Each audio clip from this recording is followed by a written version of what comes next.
The Titanic, the Iceberg That Killed, a presentation by Kayla Lofton. A fact is that it almost cost $4,000 for first-class tickets. This is Captain Edward John Smith. He's the captain of the RMS Titanic.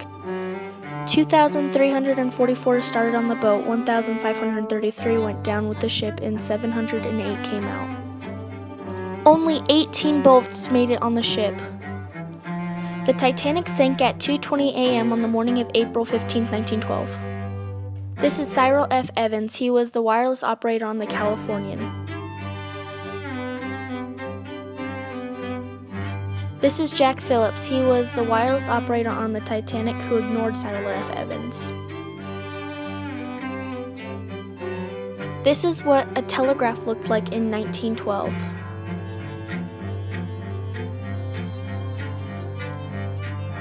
Now we will be hearing from a survivor of the Titanic. Her name is Eva Hart, and she was about 12 when she saw the Titanic sink. And so my father would have nothing to do with it. And so he went to bed quite early, for him anyway. And my mother sat down to sew and read. And she looked up at him. He was reading. He said he'd got a very interesting book. But quite quickly, he went to sleep, and she got up and took the book from him and settled down again. And she said at 10 minutes to 12, she felt a slight bump. She said it was just like a train pulling into a station. It just jerked. It was very slight, but she said she knew that it was this dreadful something, and she wakened my father. She wakened me, and my father said no, he wasn't going up on deck again after the night before. But she literally pulled him out of bed and made him go up.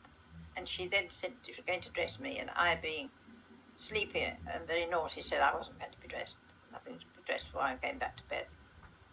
My father came back very quickly because he could get up to the boat deck in the lift very quickly from where our cabin was. And he came back and he picked me up and wrapped his blanket tightly around me as if I were a baby.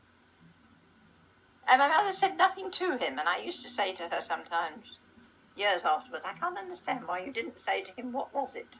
Which she certainly did not say. And she said, I didn't have to say, what was it? I didn't know what it was, but I knew it was this dreadful something that I had to live with for months. There was nothing more I could say. So he put his very thick coat on her and put another one on himself. And without any words at all, we went out of the cabin and into the lift and up onto the boat deck.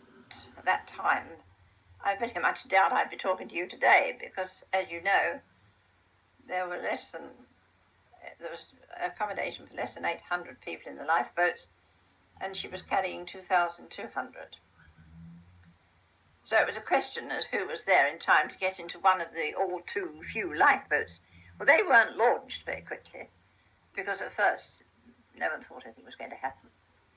But my father went away and spoke to an officer, and he said, they are going to launch the lifeboats, but you'll all be back on board until the lifeboats left. And then there was panic galore. We were down on the ocean. We could hear them running about on the decks and screaming. You can imagine people came up from their cabin, went onto the deck, no lifeboat, tearing around the other side. That's when the panic was there. There wasn't any panic at the time I got in the lifeboat because there weren't enough people up there. And there were enough people there to just get into the lifeboats. But after that, when the others started coming up from their cabins and there were no boats, gosh, there was panic. We could hear it. The suction when a vessel goes down is absolutely enormous. And we rowed away, and I didn't close my eyes at all. I saw that ship sink. And I saw that ship break in half. And for so many years, people have argued with me about that. But now at last, it has been proven beyond all doubt that she did break in half. I know she did, I saw her. And the forepart went down nose first, and the stern of that ship stood up in the water for quite a long time, or it seemed a long time to me, and then keeled over. And we heard the dreadful sound of people drowning, which was, unbelievable. And then, because our lifeboat was so full, so overfull, the officers called all the boats together and transshipped some of us. 1 in that boat, and 2 in that, and 3 in that, and I got separated from my mother. And that was the most terrifying thing to happen.